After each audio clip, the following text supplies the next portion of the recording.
வாசலை பூட்ட முடியாதே. திறப்பவர் என்னோடு இருப்பதினால் திறவுகோலை என் கையில் தந்தார். திறப்பவர் என்னோடு இருப்பதினால் திறவுகோலை என் கையில் தந்தார்.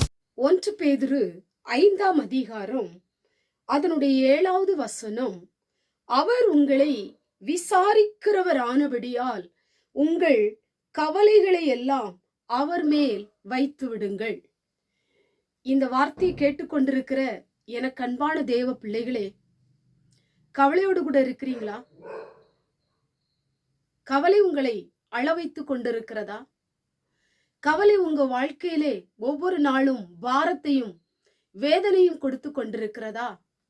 எதை நினைத்தும் நீங்கள் கவலைப்பட வேண்டிய அவசியம் இல்லை. உங்கள் கவலைகளை எல்லாம் அவர் மேல் வைத்து விடுங்கள் என்று வேதம் சொல்லப்பட்டிருக்கிறது. அநேக கவலைகள் உங்க வாழ்க்கையிலே உங்களை நெருக்கி கொண்டிருக்கலாம். அநேக கவலைகள் உங்களுக்கு முன்பாக வந்து கொண்டிருக்கலாம். உங்களை விசாரிக்கிற தேவன் உங்கள் கவலைகளை எல்லாம் நீக்கி உங்களை ஆசீர்வதிக்க போகிறார். நீங்கள் கவலைப்படுகிற காரியத்துல ஆண்டவர் உங்களுக்கு அற்புதம் செய்ய விரும்புகிறார். ஏனென்றால் மனிதன் உங்களை விசாரிக்காவிட்டாலும் கர்த்தர் உங்களை விசாரிக்கிற தெய்வம். அவரை நம்பி உங்க காரியத்தை அவர் மேல வைங்க.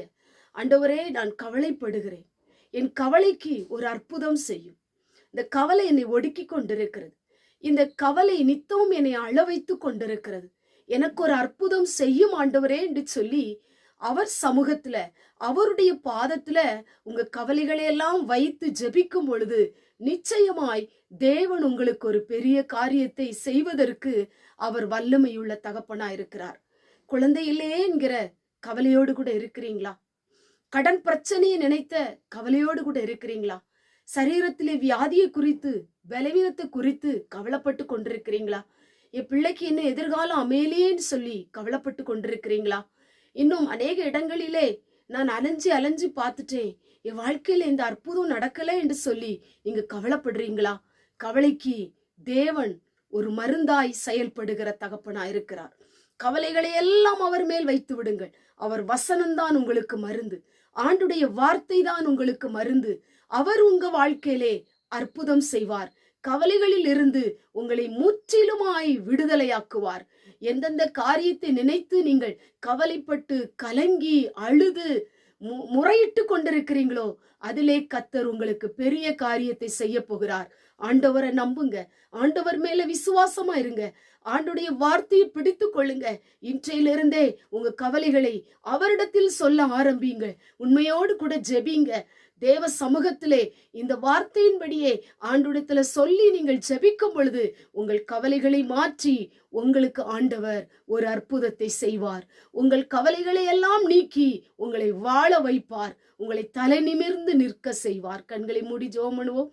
எங்கள் பரிசுத்தமுள்ள நல்ல பிதாவே, கேட்டதான வசனத்தின் மூலமாய் கவலைகளை விசாரிக்கிற தெய்வம், இன்றைக்கு எத்தனை மனிதர்கள் இருக்கிறாங்கப்பா, கவலையோடு கூட வாழ்ந்து கொண்டிருக்கிறாங்க.